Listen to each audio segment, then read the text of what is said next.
आप सभी को गणतंत्र दिवस की हार्दिक शुभकामनाएं। आज का यह शुभ दिन है जब भारत ने अपना संविधान ग्रहण किया था। नया विधान, नया संविधान, नया जीवन, नया उल्लास। सारा भारत एक गणतंत्र के नीचे आ गया था, लेकिन यह इतना आसान नहीं था। सरदार वल्लभ भाई पटेल के अथक परिश्रम और अतुलनीय बलिदान के कारण यह दिन संभव हुआ था। हजारों सैनिकों की कुर्बानी के बाद भारत गणतंत्र भारत बना था। तो हमें भी अपने कर्तव्यों को याद करना चाहिए। संविधान ने हमें अधिकार दिए हैं, लेकिन अधिकार के पीछे महान बलिदान भी हुआ है। तो अगर हम अधिकार मांगते हैं, हम इस देश से अधिकार लेते हैं, तो हमें अपने कर्तव्यों का भी इस देश के प्रति निर्वाह करना चाहिए। 140 करोड़ देशवासी अगर इस भारत पर अधिकार जताते हैं, तो उस अधिकार के पीछे क्या वे अपना कर्तव्य निभाते हैं? नहीं निभाते हैं। हम अपने निजी स्वार्थों के बीच देश को भूल जाते हैं। अपने निजी स्वार्थों के साथ हम देश के हित का सोचना कम कर देते हैं।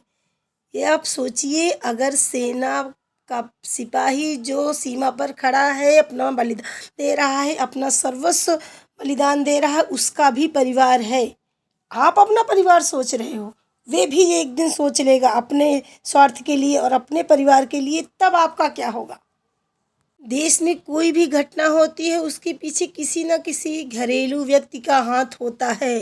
पठानकोट आतंकवादी हमला हो या दिल्ली बम धमाका, कोई ना कोई भारतीय उसमें शामिल होता है। बिना किसी भारतीय के शामिल हुए ऐसा नहीं होता है। अरे जिस घर में रहते हो उसी में आग लगाते हो तो रहोगे कहाँ? ये तो वही हुआ जिस माँ ने जन्म दिया उसी को मार डाला। अरे अधिकार मांगो, बिल्कुल अधिकार सबका है देश पर, लेकिन कर्तव्यों को भी मांगो।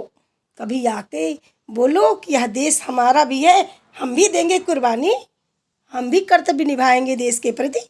प्रश्न उठाना बहुत आसान है, कर्तव्य निभाना बहुत मुश्किल। निजी स्वार्थों के ऊपर उठकर देश के बारे में भी सोचो। जहाँ हो वहाँ ईमानदारी से अपने कर्तव्यों का निर्वाह करो। तो आज इस गणतंत्र दिवस पर एक संकल्प करो कि हम धर्म और निजी स्वार्थों के ऊपर उठकर देश को मानेंगे।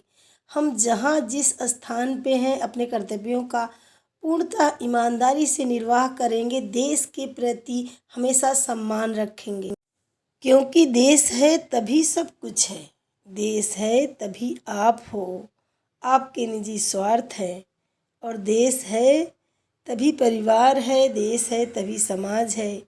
तो देश को सर्वोपरि मानो, देश के प्रति हमेशा अपने मन में प्यार और सम्मान रखो। जय हिंद, जय भारत, वंदे मातरम।